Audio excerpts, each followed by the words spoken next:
Hello everyone. So ayan for today, meron na naman po tayong uunatin na kulot na buhok. Tchadan! So ito na nga po ang buhok ni Dred.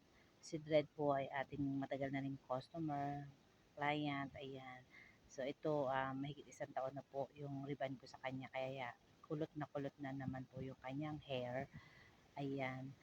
At kinulayan ko din siya, ang kanyang base color ay dark brown and then nilagyan ko siya ng maraming highlights. Bakit po ganyan ang ginawa ko sa kanya? Kasi si Dred ay marami na pong white hair. So, usually 2 months nagpapa-retouch na siya.